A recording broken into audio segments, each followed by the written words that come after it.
प्यारे बच्चों, आज हम हरिशंकर प्रसाद द्वारा लिखित हास्य व्यंग एवं कक्षा 8 के तीसरे पाठ बस की यात्रा का अध्ययन करेंगे।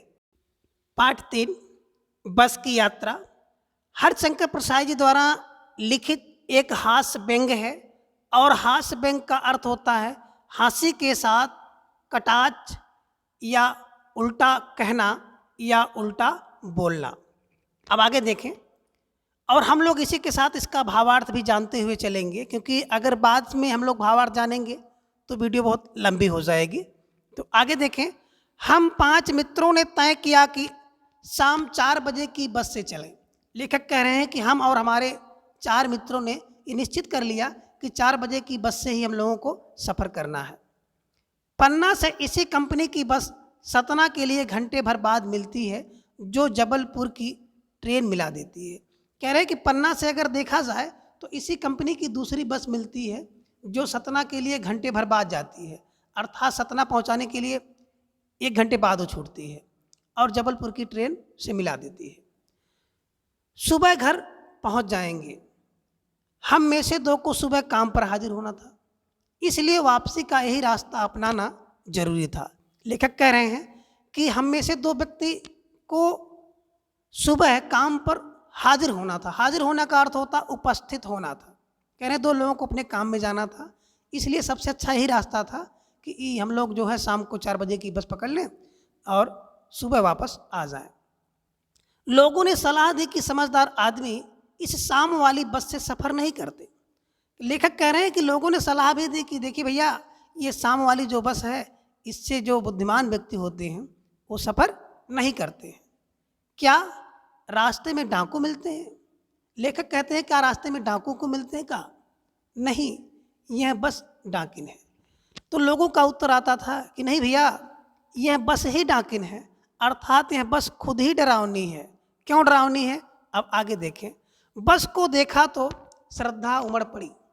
लेखक कह रहे हैं कि जैसे हमने बस को देखा तो हमारे मन में बस के प्रति श्रद्धा माने सम्मान या आदर किसके प्रति होता है? अपनों से बड़े के प्रति। तो आदर उत्पन्न हुआ। खूब वयोवृद्ध, काफ़ी बूढ़ी थी, काफ़ी पुरानी थी। लेखक कह रहे हैं कि इतनी पुरानी थी कि उसको देखते ही हमारे मन में श्रद्धा उमड़ पड़ी। सदियों के अनुभव के निशान लिए हुए थी, अर्थात सदियों पुरानी थी। लोग इसलिए इससे सफ़र नहीं करना चाहते कि वृद्धावस्था में इसे कष्ट होगा। लेखक कह रहे हैं अच्छा तो ये बात है, इसीलिए लोग इस बूढ़ी बस से, इस पुरानी बस से यात्रा नहीं करना चाहते हैं, क्योंकि इसको बुढ़ापा में कष्ट होगा। यह बस पूजा योग्य थी, उस पर सवार कैसे हुआ जा सकता है? लेखक कह रहे हैं कि यह बस तो पूजा करने के योग्य है, उस पर सवारी कैसे की जा सकती है, उससे यात्रा कैसे की जाती है? क्योंकि ये तो इतनी पुरानी है, इतनी बुढ़ी है कि इससे सफ़र करना नहीं बल्कि इसकी पूजा करनी चाहिए। बस कंपनी के एक हिस्सेदार भी उसी बस से जा रहे थे। हमने उनसे पूछा यह बस चलती भी है? वह बोले चलती क्यों नहीं है जी, अभी चलेगी। हमने कहा वही तो हम देखना चाहते हैं, अपने आप चलती है? हाँ जी, और कैसे चलेगी? लेखक कह रहे हैं कि बस कंपनी के एक हिस्सेदार भी उसी बस से जा रहे हैं, और हिस्सेदार का मतलब होता है साझेदार, जिसे आप कहते हैं पार्टनर।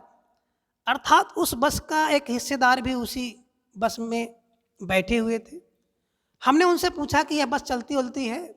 तो बोले क्यों नहीं चलती है, अभी चलेगी जब इसका टाइम होगा। हमने कहा वही तो हम देखना चाहते हैं, अपने आप चलती है? तो बोले हाँ जी, और कैसे चलेगी? आगे देखें। गजब हो गया, ऐसी बस अपने आप चलती है। लेखक ने कहा भाई बड़ी गजब की बात है कि ऐसी पुरानी बस इस हालत में अपने आप चलती है। हम आगा पीछा करने लगे। डॉक्टर मित्र ने कहा डरो मत, चलो बस अनुभवी है, नई नवेली बसों से ज़्यादा विश्वसनीय है, हमें बेटों की तरह प्यार से गोद में लेकर चलेगी।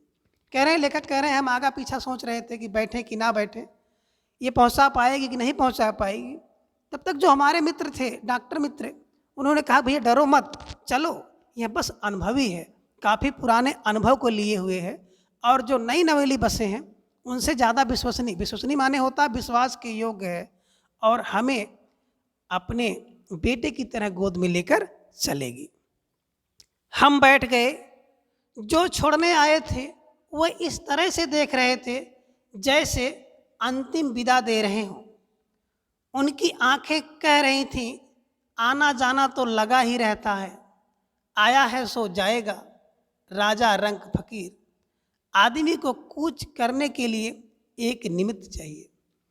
अब लेखक कह रहे हैं कि हम तो बस में बैठ गए, और जो भैया हम लोगों को छोड़ने आए थे वो हम लोगों को इस तरह से देख रहे थे जैसे मानो अंतिम विदा ले रहे हों, अर्थात अंतिम सलामी दे रहे हों। और उनकी आंखें कह रही हों कि आना जाना तो लगा रहता है, अर्थात जिस व्यक्ति का जन्म हुआ है उसकी मृत्यु भी होगी, चाहे वो राजा हो, चाहे कोई रंक हो या फकीर हो। आदमी को कूच करने के लिए एक निमित्त चाहिए। आदमी को कूच माने होता है यात्रा, और निमित्त माने कारण। कह रहे हैं कि आदमी की मृत्यु का भी कोई एक कारण होना चाहिए, और हो सकता है किसी बस से ही इन लोगों का क्या हो जाए, अंत हो जाए। इसलिए लेखक कह रहे हैं कि वो जो हम लोगों को पहुंचाने या छोड़ने आए थे वो भैया ललचाई हुए दृश्य देख रहे थे। आगे देखें। इंजन सचमुच स्टार्ट हो गया, ऐसा जैसे सारी बस ही इंजन है, और हम इंजन के भीतर बैठे हैं। कांच बहुत कम बचे थे, जो बचे थे उनसे हमें बचना था। हम फौरन खिड़की से दूर सरक गए। इंजन चल रहा था, हमें लग रहा था कि हमारी सीट के नीचे इंजन है। अब लेखक कह रहे हैं कि इंजन वास्तव में चालू हो गया, और ऐसे चला कि जैसे सारी बस ही इंजन हो, अर्थात पूरी बस क्या कि इंजन के साथ साथ बजने लगी, खड़कने लगी। और हम लोगों को लगा कि हम इंजन के भीतर बैठे हैं कि इंजन हमारे भीतर बैठा हुआ है। और उस बस के जो खिड़की थी, खिड़की के सभी शीशे टूटे हुए थे, और जो शीशे बचे भी थे उनसे हम लोगों को बचना था कि कहीं टूट करके ऊपर ना गिर जाए और चोट लग जाए। इसलिए खिड़की से दूर हम लोग सरक गए, हट गए। इंजन चल रहा था, हमें लग रहा था कि हमारी सीट के नीचे ही इंजन चल रहा है। बस सचमुच चल पड़ी, और हमें लगा कि यह गांधी जी के असहयोग और सबने अवज्ञा आंदोलन के वक्त अवश्य जवान रही होगी। लेखक कह रहे हैं कि वास्तव में बस चलना शुरू कर दी तो हमको लगा कि गांधी जी का जो असहयोग आंदोलन था 1921 में, और जो सबने अवज्ञा आंदोलन थे उसमें उस समय ये जवान रही होगी, अर्थात उस समय ये नई रही होगी, और उसी से इसने शिक्षा ली है। तो यहाँ पर असहयोग का मतलब होता है कि सहयोग ना करना, और सबने अवज्ञा का मतलब होता है विनय के साथ आज्ञा को ना मानना या अवज्ञा करना। हर हिस्सा दूसरे हिस्सा से असहयोग कर रहा था। लेखक कह रहे हैं कि एक हिस्सा दूसरे हिस्से का सहयोग नहीं कर रहा था। पूरी बस सबने अवज्ञा आंदोलन के दौर से गुजर रही थी।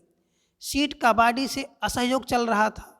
कभी लगता सीट बाडी को छोड़कर आगे निकल जाएगी, कभी लगता कि सीट को छोड़कर बाडी आगे भागी जा रही है। लेखक कह रहे हैं कि जितने भी उस बस के पार्ट थे, हिस्से थे, सबका एक दूसरे से असहयोग था। अर्थात सीट हिल रही थी, कभी कभी बस हिल रही थी, कभी लग रहा था सीट बस से आगे निकल जाएगी, कभी लगता था बस सीट को छोड़कर चली जाएगी। 8-10 मील चलने पर सारे भेदभाव मिट गए। यह समझ में नहीं आता था कि सीट पर हम बैठे हैं या सीट हम पर बैठी। लेखक कह रहे हैं कि 8-10 मील चलने के बाद तो कुछ पता नहीं चल रहा था कि हम सीट पर बैठे हैं कि सीट हम पर बैठी हुई है। एकाएक बस रुक गई। मालूम हुआ कि पेट्रोल की टंकी में छेद हो गया। ड्राइवर ने बाल्टी में पेट्रोल निकाल कर उसे बगल में रखा और नली डालकर इंजन में भेजने लगा। अब मैं उम्मीद कर रहा था कि थोड़ी देर बाद बस कंपनी के हिस्सेदार इंजन को निकालकर गोद में रख लेंगे और उसे नली से पेट्रोल पिलाएंगे, जैसे माँ बच्चे के मुंह में दूध की शीशी लगाती है। अब लेखक कह रहे हैं कि एकाएक बस रुक गई तो लोगों द्वारा पता चला कि पेट्रोल की टंकी में छेद हो गया है और ड्राइवर ने एक बाल्टी निकाली, बाल्टी में पेट्रोल डाला और इंजन के बगल रख करके नली लगाकर इंजन को तेल भेजना शुरू कर दिया।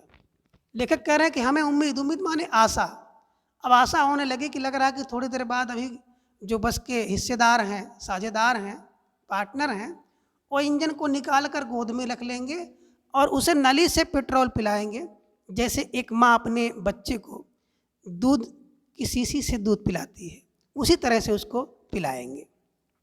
आगे देखें, बस की रफ्तार अब 15-20 मील हो गई थी। मुझे उसके किसी हिस्से पर भरोसा नहीं था। ब्रेक फेल हो सकता है, स्टीयरिंग टूट सकता है।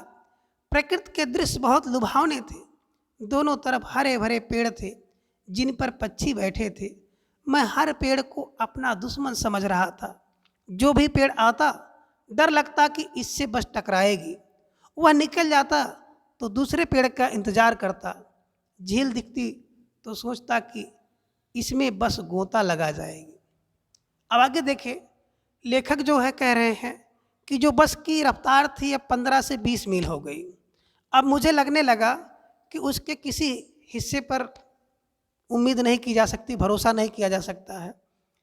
पता चले कि उसका ब्रेक ही फेल हो जाए, स्टीयरिंग टूट जाए। और जो प्रकृति के दृश्य थे बहुत लुभावने वाले थे, लेकिन दोनों तरफ के हरे भरे पेड़ और उस पर पक्षियों को देख करके सुंदर दृश्य होने के बाद भी हम हर पेड़ को अपना शत्रु समझ रहे थे। क्यों समझ रहे थे? क्योंकि पता नहीं गाड़ी किस पेड़ से कब टकरा जाए, ये डर लग रहा था। और एक पेड़ से निकलती बस तो दूसरे का इंतजार होता कहीं इससे ना टकरा जाए। और सड़क के किनारे झील, तालाब, कोई जलाशय दिखता तो हम लोग ये सोचते थे कि कहीं ऐसा ना हो कि बस इसमें गोता लगा जाए, अर्थात बस इसमें डूब जाए। गोता माने होता डुबकी लगाना या बस का डूबना। आगे एकाएक फिर बस रुकी। कह रहे अचानक फिर बस रुक गई। ड्राइवर ने तरह तरह की तरकीबें की पर वह चली नहीं। ड्राइवर ने क्या किया? कई प्रकार की तरकीब माने ढंग चाल प्रयास किया, लेकिन वह चली नहीं। सब ने अवज्ञा आंदोलन शुरू हो गया, अर्थात विनय के साथ उसने आज्ञा मानना बंद कर दिया। कंपनी के हिस्सेदार कह रहे थे बस तो फर्स्ट क्लास है जी, यह तो इत्तेफाक की बात है। अब कंपनी के जो साझेदार हैं, जो पार्टनर हैं, वो कह रहे हैं कि बस तो फर्स्ट क्लास है, प्रथम श्रेणी की है। लेकिन इत्तेफाक माने संजोग की बात है कि खराब हो गई या चल नहीं रही है। छीड़ चांदनी में वृक्षों की छाया के नीचे वह बस बड़ी दयनीय लग रही थी। लगता जैसे कोई वृद्धा थक कर बैठ गई हो। हमें ग्लानि हो रही थी कि बेचारी पर लद कर हम चले आ रहे हैं। अगर इसका प्राणांत हो गया तो इस बियावान में हमें इसकी अंत्येष्टि करनी पड़ेगी। छीड़ माने होता है कमजोर या कम।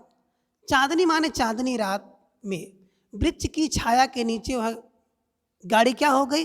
बंद हो गई। अब इतनी दयनीय लग रही है, लेखक कह रहे हैं कि इतनी दयनीय लग रही है कि जैसे कोई वृद्धा हो, बूढ़ी स्त्री हो, थक कर बैठ जाती है, उसी तरह से गाड़ी भी थक कर बैठ गई है।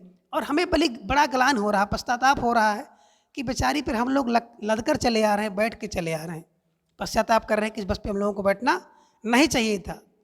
अगर इसका प्राणांत हो गया, अर्थात अगर यह बस मर गई, तो बियावान माने सुनसान जंगल में, हमें माने हम सबको इसकी अंत्येष्टि माने अंतिम संस्कार करना पड़ेगा।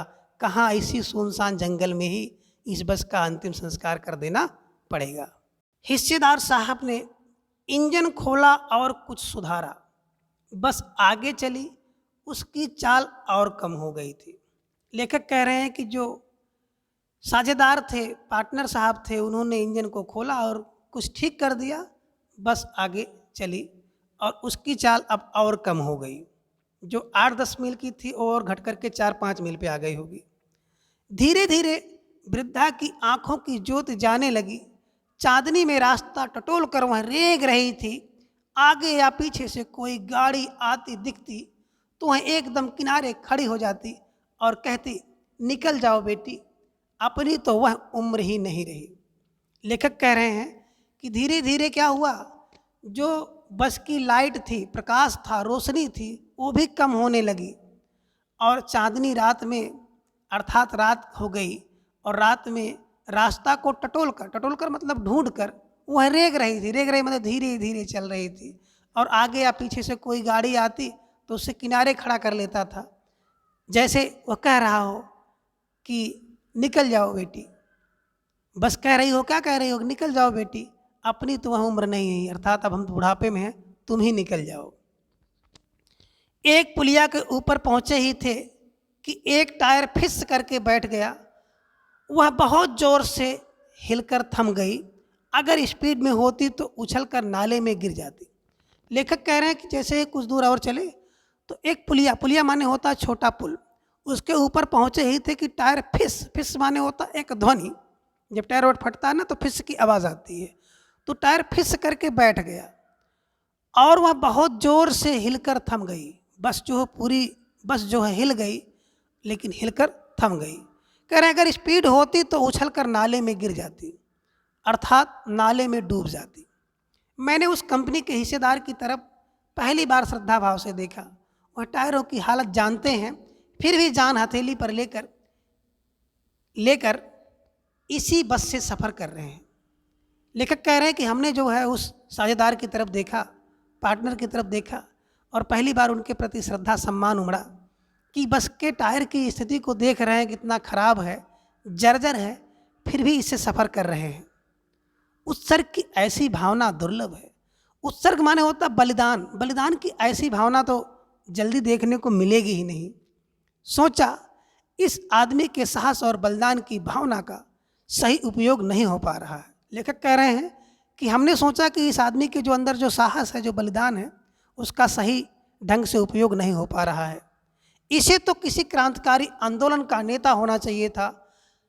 अगर बस नाले में गिर पड़ती और हम सब मर जाते तो देवता बाहें पसारे उसका इंतजार करते, कहते महान आदमी आ रहा है जिसने एक टायर के लिए प्राण दे दिए, मर गया पर टायर नहीं बदला। अब लेखक आगे फिर व्यंग करते हुए कह रहे हैं कि इसको तो जिस हिसाब से साहस और बलिदान है, इस साहस और बलिदान से इन्हें किसी आंदोलन का बहुत बड़ा क्रांतिकारी होना चाहिए था। अगर ये बस नाले में गिर पड़ती और हम सब मर जाते तो देवता लोग बाहें पसार करके अर्थात इनका इंतजार करते कि ये बहुत महान व्यक्ति है जिसने क्या किया, अपने प्राण को दे दिया लेकिन टायर को नहीं बदलाया, टायर इसने नहीं चेंज किया।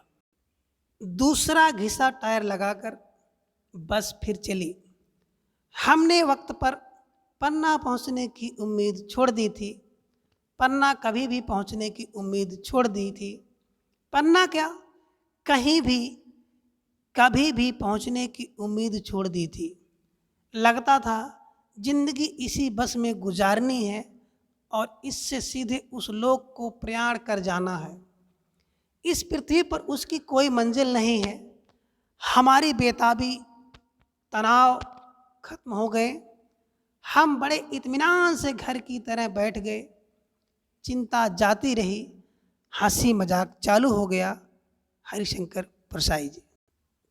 अब लेखक कह रहे हैं कि जो कंपनी का साझेदार था वो दूसरा घिसा हुआ टायर लगा करके बस को स्टार्ट कर दिया, चलना शुरू हो गई। अब हमने वक्त पर पन्ना पहुंचने की आशा ही छोड़ दी। उम्मीद माने होता आशा ही छोड़ दी और कभी कहीं भी पहुंचने की आशा छोड़ दी। पन्ना का कहीं भी अर्थात उम्मीद हमने ख़त्म कर लिया।